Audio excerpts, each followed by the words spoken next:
We're broke. We're broke. America's broke. We're broke. We're broke. We're broke. We're broke. We don't have the money anymore. Thousands of Pasco County school employees are waiting for word on who will lose their jobs this week. State legislatures looking to cut budgets are increasingly targeting the courts, which have been forced to lay off thousands of staff workers. Up to 80 police officers may be laid off by the end of June. Washington has been obsessed with cutting spending. Everyone's talking about cuts. No one's talking about where the money's going to come from. We're a wealthy country. We're not broke. The money's there. We're just not looking in the right places. Schools are laying off teachers left and right. Everything that made America what America is suffering, and it's plain and simple greed. General Electric, one of the giants of American business, is on the hot seat tonight because of its 2010 tax bill. Zero. U.S. Uncut protests over the weekend. They again went after Bank of America because apparently they have a huge amount of profits and they don't pay much taxes. If they want to do business here, they have to pay taxes here. That's just how it goes. ExxonMobil, largest oil company in the world, made $19 billion in profits in 2009, paid no federal income taxes. So if you're working stiff, you're making $30,000, $40,000 a year, you're paying taxes. But if you're Chevron and you made $10 billion in profits in 2009, you don't have to pay any taxes. Citigroup made more than $4 billion in profits, but paid no federal income taxes.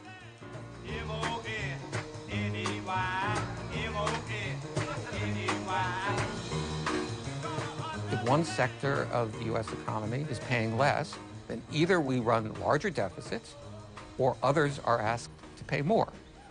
It just shifts the burden to the average honest taxpayer, and that's what's so totally offensive and so totally unacceptable here. For me, the connection was just made about really how much these large corporations are getting away with. And, you know, we work hard, we pay our taxes, it's not always easy, and they don't. The losers, in effect, are all of us who have to pay more tax as a result of the multinational firms paying less.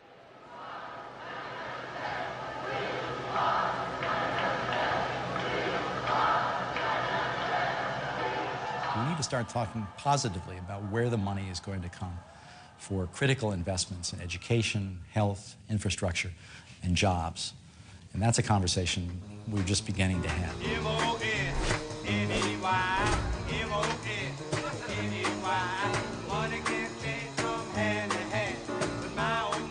Tell me more about U.S. Uncut. What is the main mission here? U.S. Uncut is a grassroots organization that self-organizes through social media, and we call out corporate tax dodgers so that we don't have to go and cut valuable public services. We came to New York for the Bank of America Investor Conference, which we thought was a shareholder conference. Me being a shareholder of one share of Bank of America stock, we thought we'd be able to walk in, and because it would be public, it happens to be like a hedge fund conference. This is Kevin Stitt, Bank of America, Investor Relations. Before we begin Investor Day, let me remind you... Hey, I think we're taking off. Is there a way I could have that badge just for memento? I think I threw it away. Yeah, unfortunately, and I don't think we could give it to you. Yeah. Sorry about that. That's all right. You guys have a great day. Thank you, you too. The security's a little tighter. That's about 300 folks. So, we made badges. We have regrouped. We've got a suit for you. Wow, nice job. Please refer to the slide titled Forward-Looking Statements, and it's in each of the presentations. Bank of America, pay your taxes. When you don't pay your taxes, we have to fire firefighters and teachers and public servants. You're a tax dodger. At Bank of America, you're bad for America. Pay your taxes. Tax dodgers! Bank of America's a tax dodger. Pay your taxes. Pay your taxes. Do you pay your taxes? I do. Why doesn't this company? Bye.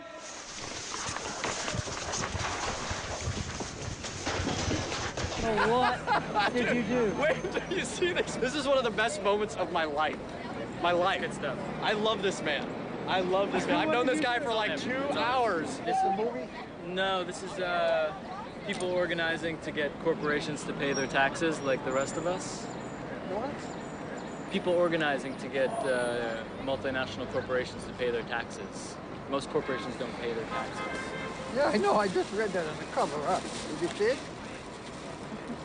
Yeah, maybe there's one individual, but we're talking about companies that own trillions of dollars together, and they don't pay their taxes.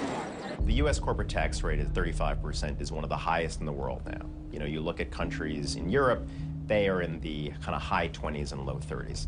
But most corporations pay far less than that 35% rate. The effective tax rate is a measure of what they really pay. So for a typical corporation that has a lot of multinational activity, their effective tax rate might be in the low 20s or in the teens or even in the single digits. Some of them are paying a negative tax rate on their U.S. earnings because of the things they're doing offshore. They're playing all kinds of games to reduce their U.S. income tax to ridiculously low levels. The issue of companies shifting income ultimately to tax havens should really be at the top of the agenda right now. Somewhere on the order of $70 billion a year are lost to the U.S. Treasury just from offshore tax shelters. Offshore financial centers are typically small countries with few natural resources. They've created a business-friendly environment, business-friendly laws in order to attract foreign capital.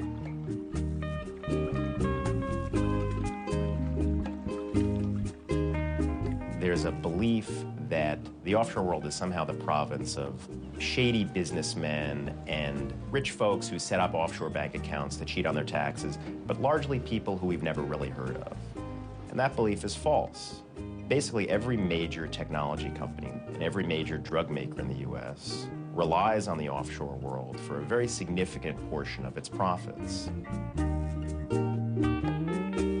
The Cayman Islands, where you have just in one relatively small building thousands and thousands of post office boxes, in effect, just box numbers.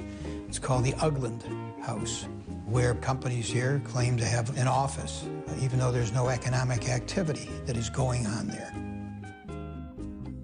Multinationals will use a tax haven as a way station.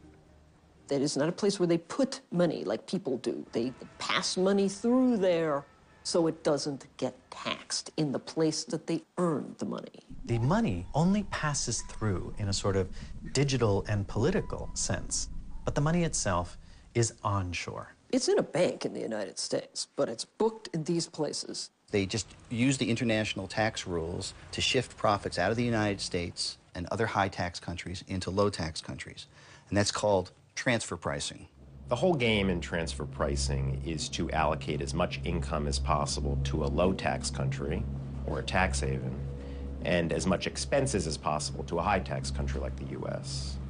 The problem is that you have companies that are allocating for tax purposes the bulk of their profits to parts of the world where in some cases they have no employees, they have no sales, they have no real economic activity of any kind. Under U.S. tax laws, there's nothing illegal about what they're doing. But by any reasonable standard, when most of your business is in the United States and most of the intellectual know-how, research, and productivity is in the United States, the profits that are taxed should also be in the United States. One of the most interesting examples of how transfer pricing moves profits around the world is with a company called Forest Laboratories, and they make a very successful antidepressant called Lexapro. This is a company that has virtually 100% of its employees in the U.S. It has almost 100% of its sales in the U.S. Its headquarters is in the U.S. But the bulk of its profits end up in Bermuda. The way Forest does this is, if you walk into a drugstore and you buy a bottle of Lexapro, you know, a chunk of that goes to the drugstore and a chunk of it goes to a drug distributor. But the majority of it ends up with a Forest unit in Ireland, which actually manufactures the drugs and sells them to its U.S. parent company. The reason why they have their manufacturing located in Ireland is because Ireland has a low tax rate. But Forest does not simply let the profits stay in Ireland. Forest pays royalties for the use of the patent of the drug to another Irish company that claims for tax purposes that it's managed in Bermuda. The office that they list as their center of management in Bermuda, it's a law office. There are no Forest employees there. But U.S. tax law and Irish tax law lets Forest allocate the majority of its overseas profits to, ultimately, a law office in Bermuda.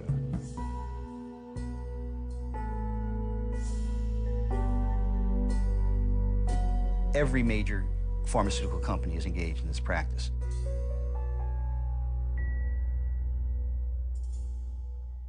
Pfizer has become so adept at their profit shifting that now they report 100% of their profits in offshore locations, and they have no profits being reported in the United States. In fact, they have losses in the United States. For the U.S. Treasury, the implications are a tremendous loss of tax revenue. But on the flip side, for the companies, the benefits are enormous. The effective tax rate is reduced, their reported profits on Wall Street are increased, and the stock price stays strong.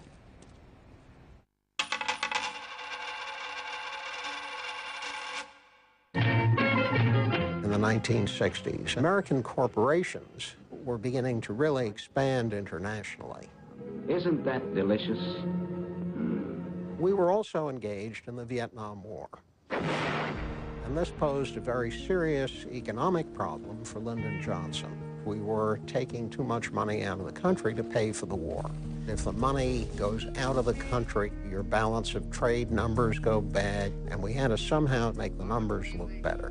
So Johnson imposed capital controls. If you wanted to take money out of the country, you had to get a permit from the Treasury Department. The corporate community was absolutely furious that they were being restrained, so they kicked up a huge storm, and a kind of compromise was negotiated where companies could avoid paying tax on foreign income as long as they kept it offshore.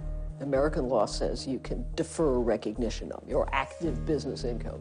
That's deferral, as long as you don't bring it back to the United States. So if it's offshore, it stays untaxed until you bring it home. And all of a sudden, there was an explosive growth of offshore banking. By today's standards, that offshore activity was relatively modest.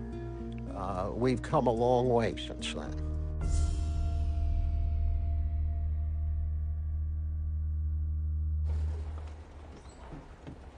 The fact that I pay more income taxes than a multi-billion-dollar corporation that has trillions of dollars of assets and got bailed out is just unbelievable. You get really angry, but you also get really inspired. You're like, oh, that's what's going wrong. That's why we're laying off police officers and teachers. It's not just that government doesn't work, it's that government doesn't work if you don't pay your fair share.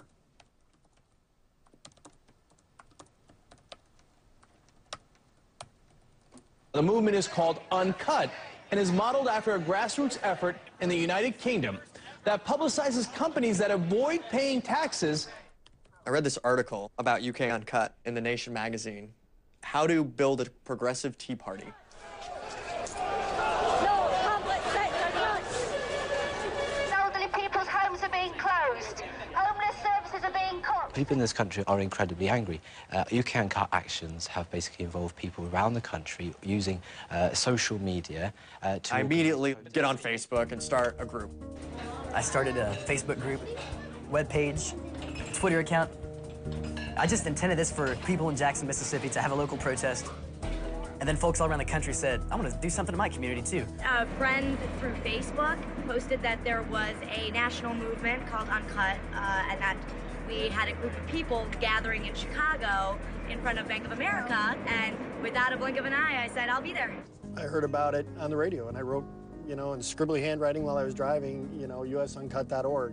And it was just about the time that Wisconsin was happening with Scott Walker, and I got so upset. I was like, I can't sit around and scream at my TV anymore. I actually have to get out and do something.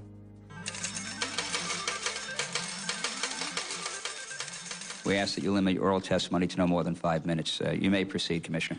Thank you for inviting me to discuss offshore abuses. As always, I appreciate the opportunity to testify before the subcommittee. In particular, I appreciate your strong support for strengthening the integrity of our tax system and for enhanced enforcement. The IRS rules are extremely squishy, and the IRS has very limited resources. The private sector, businesses, have enormous resources. They have an army of consultants, lawyers, economists. When I worked at Arthur Andersen, I worked in the big tax department. The whole thing was reducing the effective tax rate, reducing the effective tax rate. Over the years, it's just become more and more common for the revolving door to swing between private business and the IRS. So it's sort of like a fraternity now. The people who specialize in transfer pricing at the IRS have a way of becoming the senior officials at Price Waterhouse or the accountants at KPMG who are in charge of the transfer pricing practice. This subcommittee has shown impressive leadership in combating abusive tax shelters and those who play fast and loose with the tax code. I know that you have a full morning, so I shall be brief. The U.S. tax administration is complicated by the rapid pace at which... There is some evidence that the IRS is kind of ratcheting up the pressure. They've sort of reorganized some of their enforcement mechanisms. But there's a school of thought that you could double the number of IRS agents and attorneys to look at this stuff. And fundamentally, it's very difficult to enforce a system that is based on a series of made-up transactions. Google, for example, allocates the bulk of its foreign profits ultimately to Bermuda. And so the bottom line is that Google overseas, which operates in countries like France and the UK and Germany, countries that have tax rates of 25, 30, and 35%, overseas its tax rate is a little over 2%.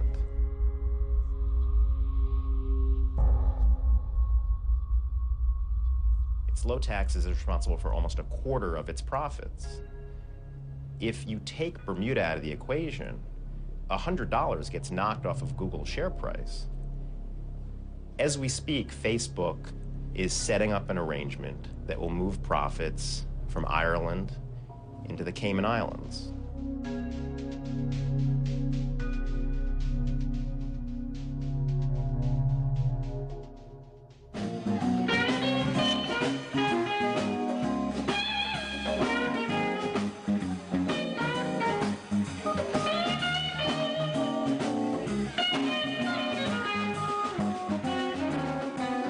I'm surprised that things are the way they are right now, the way this economy is. Because you grew up, and your teachers and your parents, they're like, well, you know, go through school, make sure you read, and do what your mama says, and eat your vegetables, and brush your teeth, and do your homework. And you're gonna go through college, you know? You're gonna get your degree, and you get in the real world and start making dollars. So I said, all right, and I got good grades, man, and I studied through school, and like I hardly ever slept. I did a bunch of extracurriculars. I worked at the radio station, and then I got out of college. It's like, where are the jobs at, you know? I work 3 jobs. My rent's $450 a month. I can't pay my rent. Meanwhile, ExxonMobil, GE, Bank of America, Citibank, all collectively owe $0 in federal income taxes. It's not a matter of redistributing wealth. It's simply a matter of making sure that the folks who owe taxes to the U.S. government pay their fair share in taxes, just like everybody else. U.S. Uncut is protesting in 50 major U.S. cities today after 2 weeks of organizing. We're meeting up in DuPont Circle. And from there, flash mob Bank of America. And we're talking about bankrupting America. I pay, we pay. Why doesn't he pay? They say cut back. We say fight back. They're saying you can't come in at all. How's everyone doing today?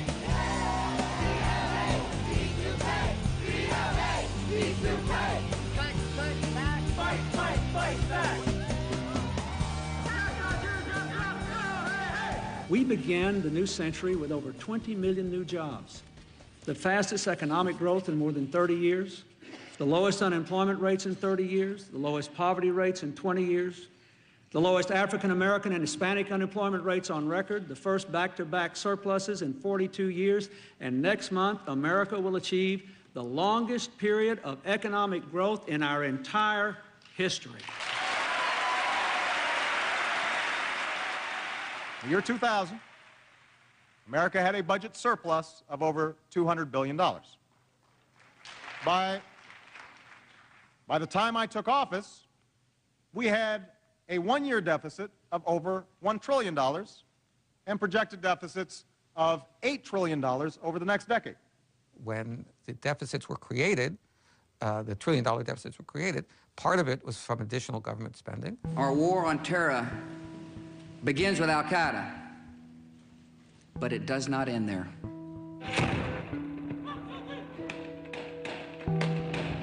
On my orders, coalition forces have begun striking selected targets of military importance to undermine Saddam Hussein's ability to wage war. But also part of it was simply a collapse in tax revenues. Unless Congress acts, most of the tax relief we have delivered over the past 7 years will be taken away. Some in Washington argue that letting tax relief expire is not a tax increase. Others have said they would personally be happy to pay higher taxes. I welcome their enthusiasm. Pleased to report that the IRS accepts both checks and money orders.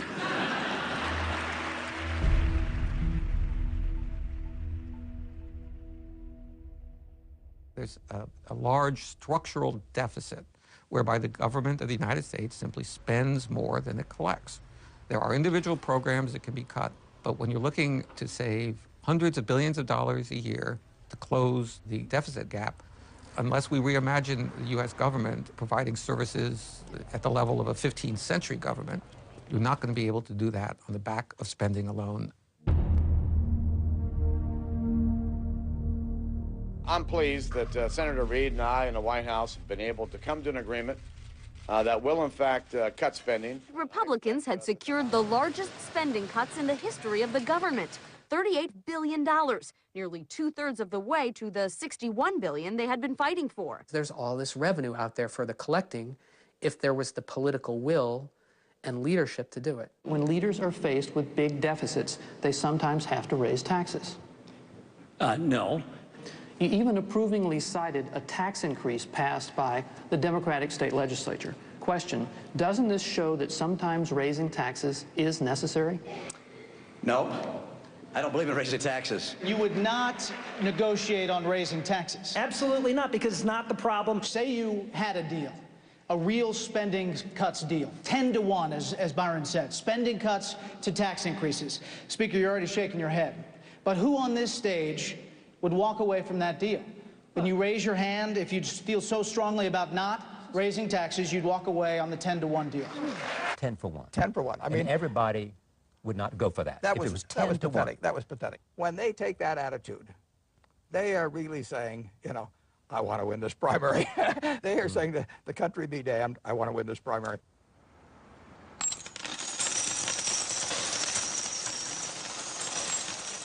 At this defining moment in our history, the question's not, are you better off than you were 4 years ago? We all know the answer to that. The real question is, will our country be better off 4 years from now? How will we lift our economy and restore America's place in the world? Here's what I'll do as president. To deal with our current emergency, I'll launch a rescue plan for the middle class and close the corporate tax loopholes the lobbyists put in. I can't fathom that he's completely insincere with the promises that he made. He promised that he was going to close the loopholes for corporations, the tax loopholes. So that's what I'm hoping, that the president will get our message. I want him to listen. Mr. Obama? We're calling you.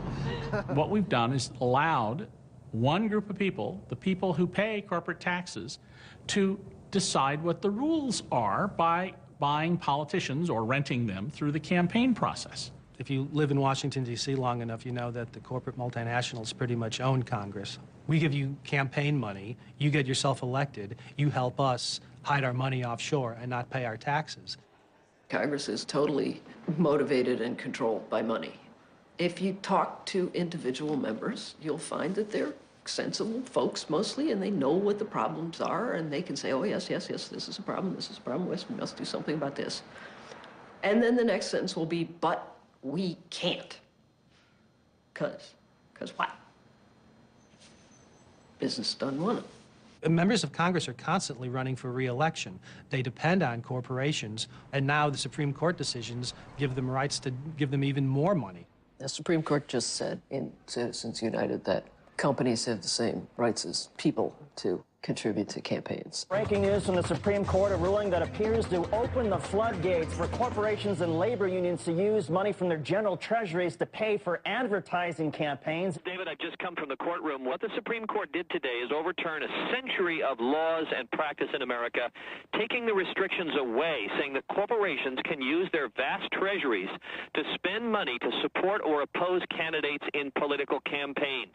Campaigns run on money. The reason they run on money is because television time is very expensive. The last couple of presidential elections were billion-dollar elections. Only McCain has taken on big tobacco, drug companies, fought corruption in both parties.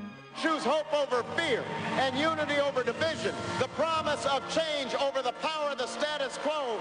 I think Obama has a hard set of choices to make. You know, this is a real world, and he has to live in it, and if he's going to be president, he has a lot of money that he has to raise, and he'd like to raise it all from $50 and $100 contributions from the man on the street, but at the end of the day, he's competing. You know, sort of follow the money. It comes from these major interests. And they're not doing this for charity. They're doing this for political influence. We go together like a little lamb, good old George and a country song. We go together, birds of a feather, llama, llama, llama, right or wrong. We go together. Wouldn't you say, we go together, like dark clouds rolling in the pouring rain.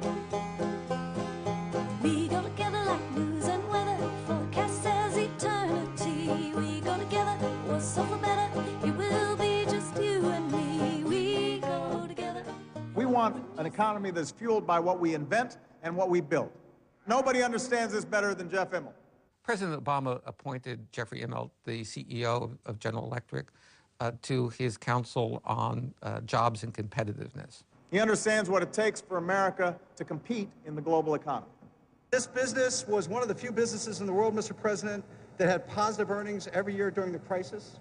Now honored to lead your council on competitiveness and jobs. It's a great honor. And I know that despite the fact that 60% of GE's revenues are outside the United States, I personally, this company, share in the responsibility and the accountability to make sure that this is the most competitive and productive country in the world.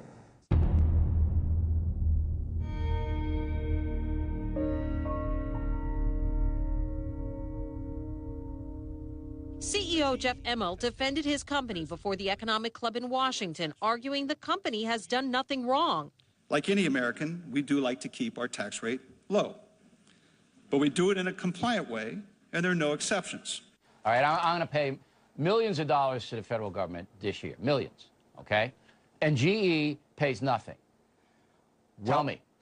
You've got to spend more, not only on finding tax loopholes, Bill, you've got to do what GE does. You've got to spend a small fortune creating those loopholes. It's what I call non-taxation through extraordinary, aggressive representation that has to be bought. And by the way, corporate America, Bill, buys with $4 billion a year representation that you and me and our fellow citizens can't buy in Washington.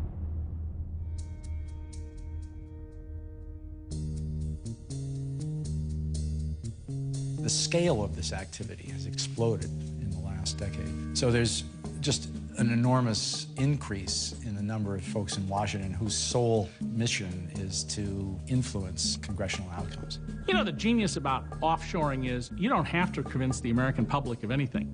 All you have to do is convince the chairman or the ranking member of a couple of committees on Washington.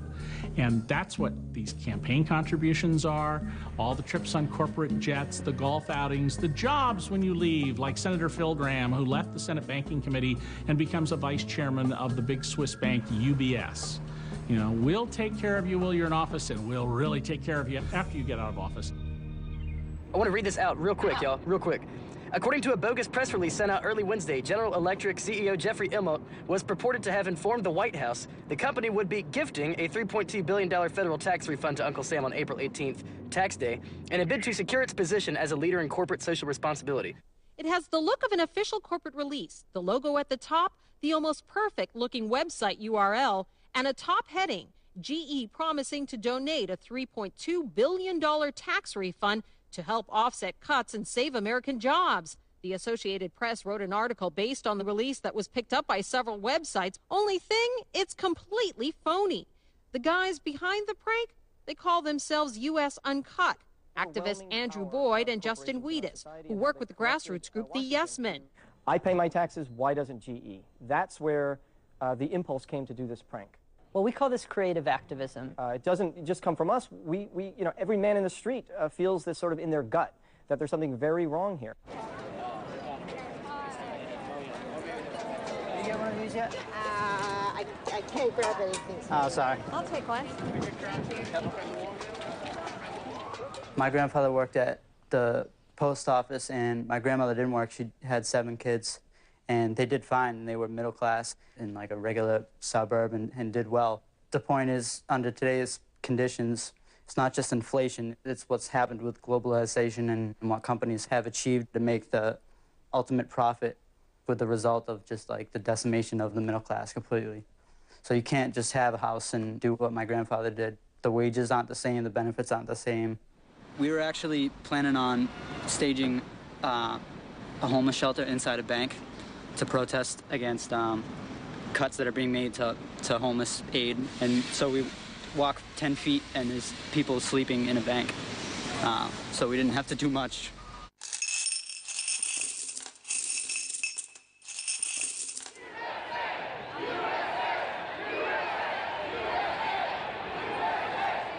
There's more and more taken away from us via taxation, and that's the government's weapon against the people. We're overtaxed, way overtaxed. It's ridiculous. We're living through a societal economic panic. The Greeks went through this in 700 BC when they invented coins, and it suddenly changed the nature of human relationships. It took them 200 years to figure out what to do. We got all this great literature out of it. And the Greeks came up with the moral basis of progressive taxation. There is no wealth without Athens. The greater the wealth you manage to attain because Athens is here, the greater the burden of taxes that you must bear, so Athens will endure. And when they came up with this moral principle, they invented democracy.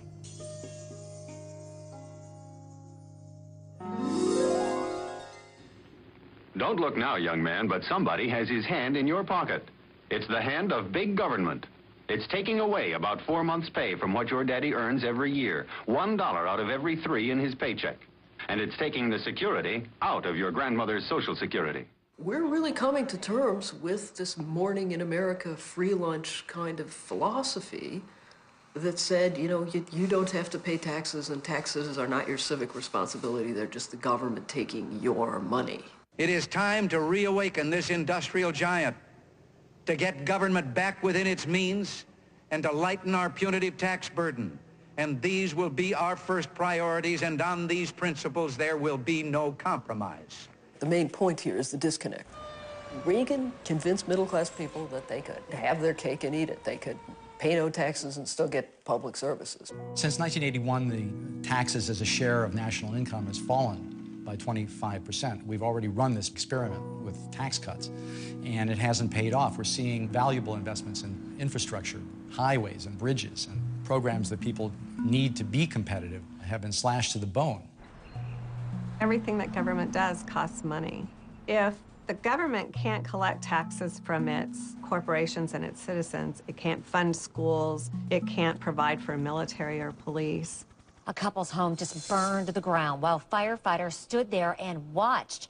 Now, it's all because the couple didn't pay a $75 fee to the local fire department in rural Tennessee. And if a homeowner doesn't pay, firefighters won't put out a fire. The mayor says it's either pay for spray or everyone has to do a tax increase. Generations of American middle-class people have been told by their politicians not to make the connection. Read my lips. I'm not going to raise taxes on middle-class Americans to pay for the programs I recommended. Read my plan. And I want to look you in the eye. I will not raise your taxes. They've been told they need tax cuts. They don't. They're paying way less taxes than any other middle class in any other developed country in the world. The thing that aids and abets this free lunch theory of life is the fact that the United States can borrow buckets and buckets of money from the Chinese and the Japanese for very low interest rates.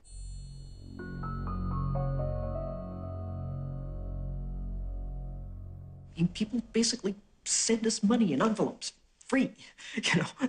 And if you can do that, you feel that you don't have to tax yourselves. So people ask, when's Congress going to wake up? You know, when is that wet fish going to slap them in the face? And the answer is when the Chinese decide to ask for 10% on their money.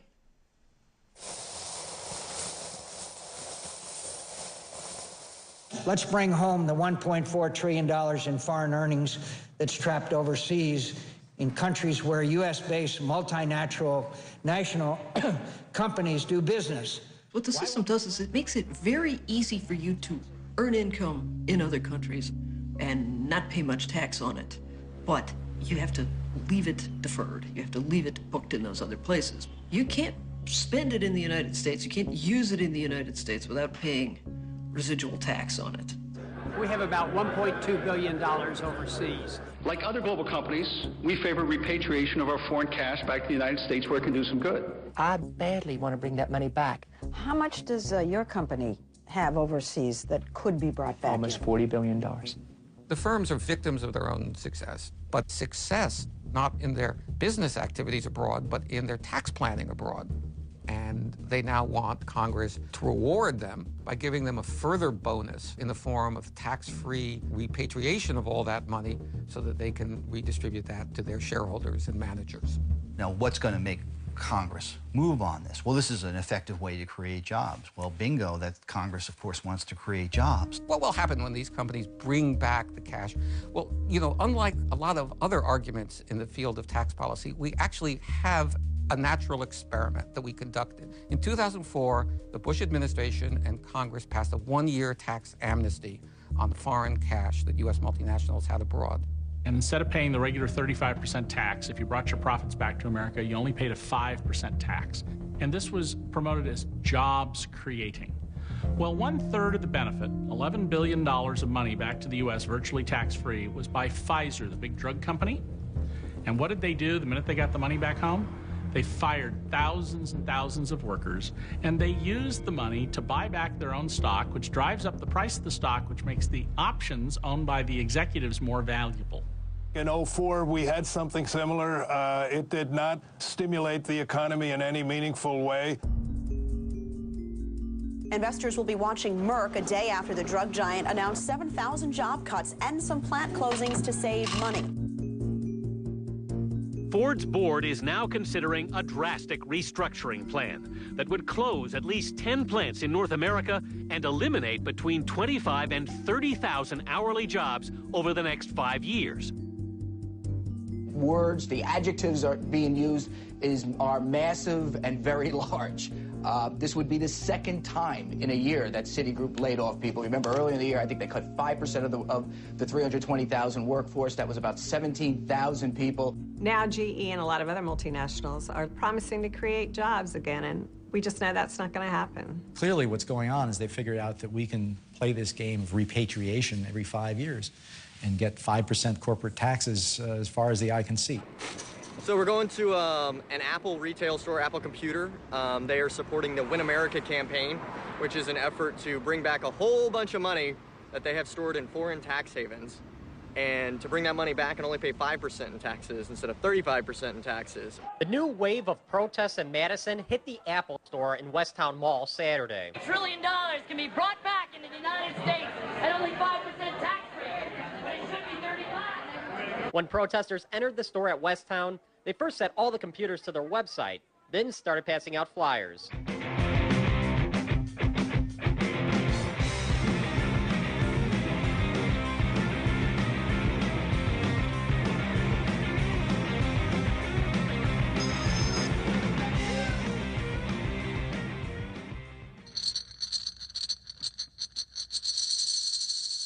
I propose to eliminate all federal corporate income tax. Our corporate rate is 35%. The European average is 25%. Stupider than Europe, more destructive than Europe's tax structure is not where the United States should be. I think we do need a reduction permanently in the corporate tax rate. If you want people to obey the tax system, and you want freedom, and you want economic growth, lowering tax rates is the way to go. Problem here is that Britain just did this. British said, oh my goodness, companies are running out the door, we must lower our corporate rate to bribe them to come back. And they're still, you know, moving money to the Channel Islands and things like that. They could cut it to 30, they could cut it to 28, they could cut it to 26. But you really can't compete very well with zero. Well, Estonia cut taxes. Other European countries did the same thing, and soon it was like an arms race to the bottom. And now Ireland, if you've been there, is a mess. I mean, the public sector is starved for capital. Corporate investors that came to Ireland from Silicon Valley weren't really doing anything real. It was a shell game. So the result is today, when it went away and shifted elsewhere, Ireland is left without any infrastructure, without any R&D base, and with no competitive advantage. It was just a tax haven, and it's learned the hard way that tax havens come and go. Small business owners do business with a handful of moderately paid people. So if the middle class doesn't exist or doesn't have any money, then we don't have any money. We as Americans have to decide whether or not we want to be a community, we want to be a strong unit, or if we want to be every man for himself. In the last 15 years, small business has created 64% of all new jobs. Multinational corporations have advantages that small businesses do not have. Look, your small business owner, he's doing his own payroll, filing his own taxes, he's doing all the right things that we expect a business owner to do. And these are companies that pay their taxes, and they don't have an offshore haven. They don't have a subsidiary in the Cayman Islands. They can't game the system. So we end up with a system where U.S. domestic firms, in fact, face a relatively high tax burden and one that is largely inescapable. If you're a local tech company and have to compete against Cisco or Oracle or some of these big global conglomerates, if you're a local camera store, a community bank, you know, there are banks that draw deposits and make loans within their communities and pay their taxes. They have to compete against Wells Fargo and Bank of America and all the big banks that not only took our tax dollars and trashed the economy, but are now not paying any taxes.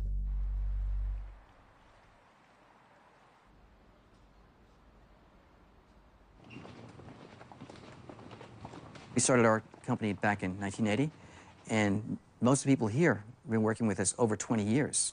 The main areas where we sell to corporate, we sell to commercial, and we sell to military.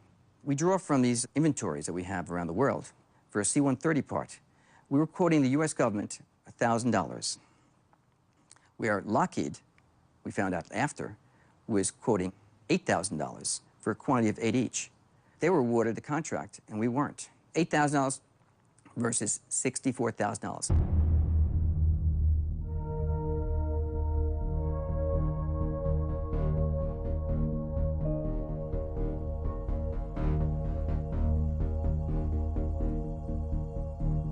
Here we are, selling parts, commercial, military, earning money from taxpayers. I mean, we're a small company. We're paying taxes. They should be paying taxes. How can our government allow these corporations to get away with that? I'm hoping that something will be done.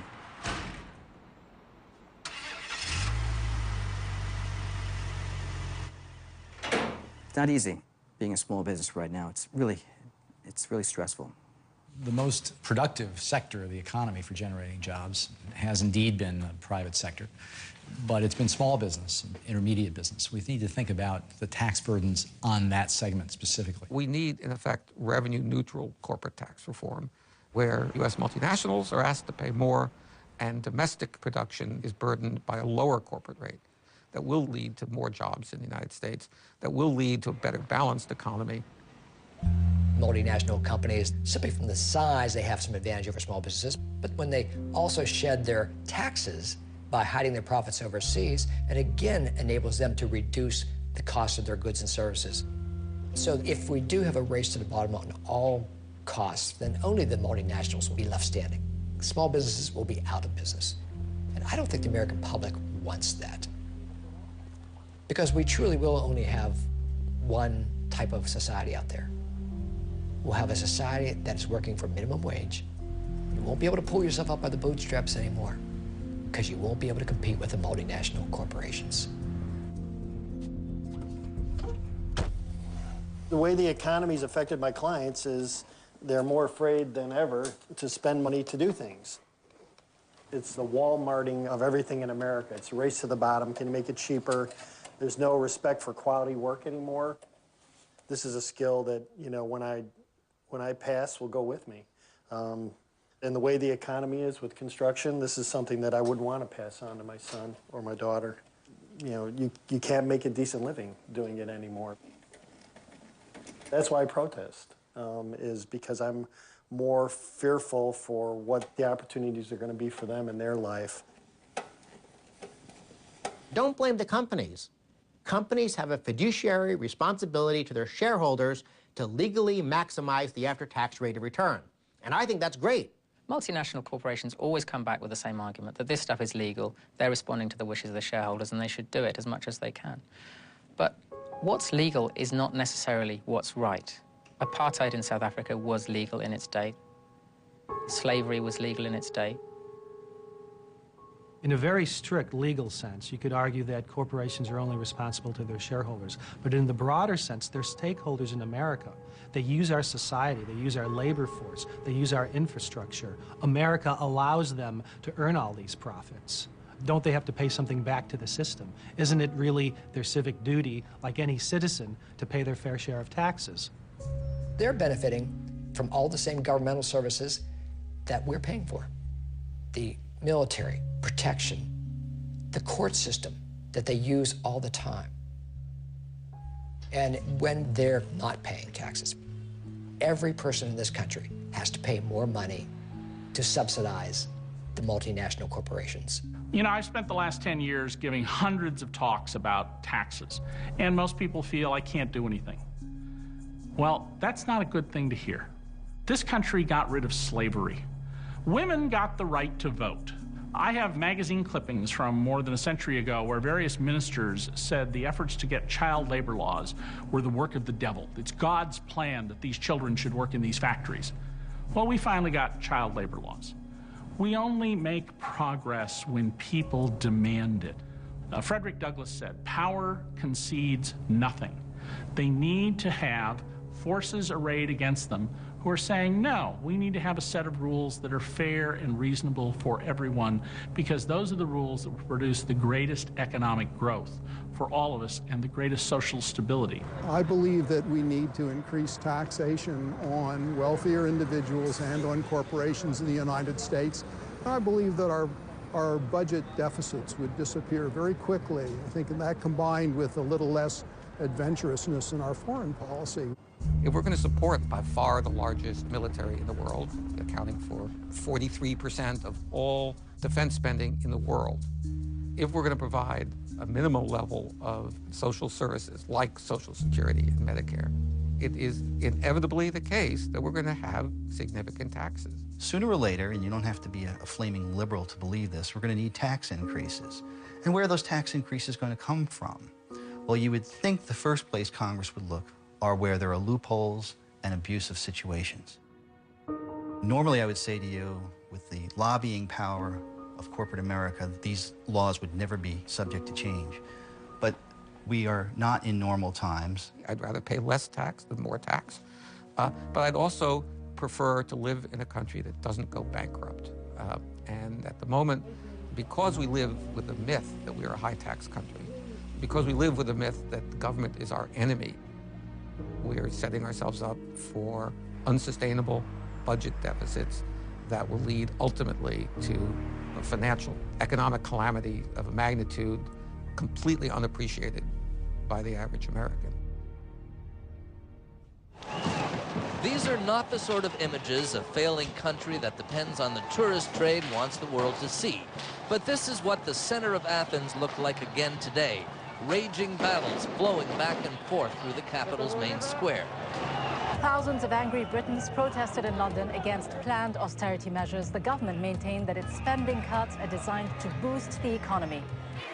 According to local media, the protesters, most of them young people who are demanding a social and political change in Spain, attempted to block the passage of police vehicles and damaged tires. Protesters are angered by crippling unemployment, bankrupt banks, and an $83 billion austerity package that both raised taxes and took away government benefits. Demonstrators fought running battles with police in a rampage through the streets around Rome's historic landmarks.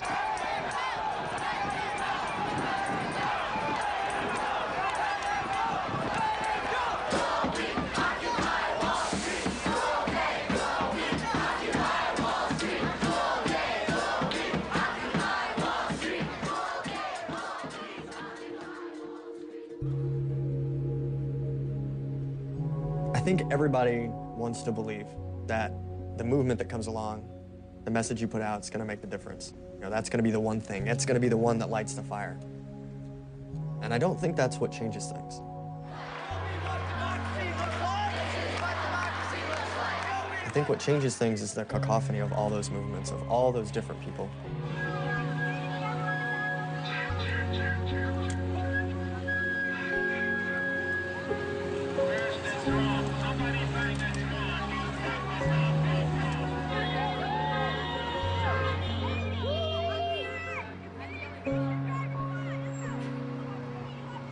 Now that's a sign. I feel like we did our part to stir things up, you know? And now it's manifesting itself in this. So I'm proud in the way that we started taking it to the streets and, you know, spreading really powerful messages virally on the internet. I actually believe that U.S. Uncut was one of the parents of Occupy. You know, we were out there a year before, and there were other groups. I mean, there were the Bold Progressives, there was Move On. I mean, right now, you know, a lot of the energy that U.S. Uncut has been drawn into Occupy because it's given us a 24-hour message board.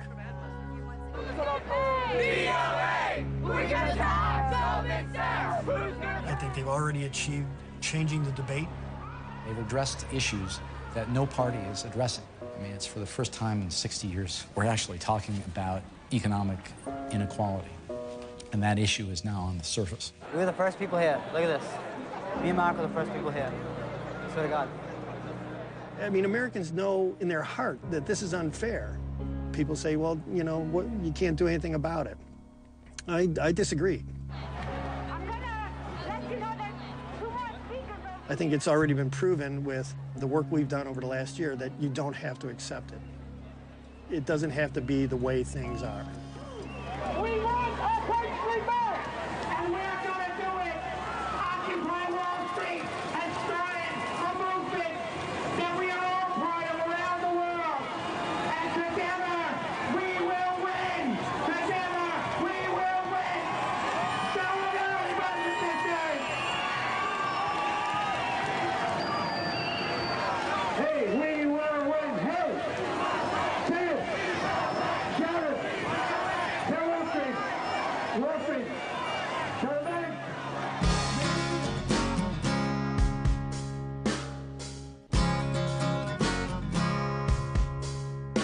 Don't you dare speak of the Commonwealth. To become every man for himself. Rich and poor, avoid in between. Raise a wire gate communities. The wealthiest anomalies with their own privatized police while the silent majority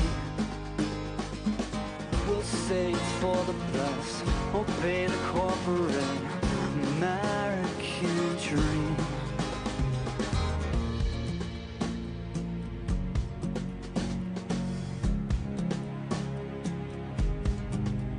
Top 1% cannot be taxed. They'll take it all but give nothing back. No way in hell you had that wealth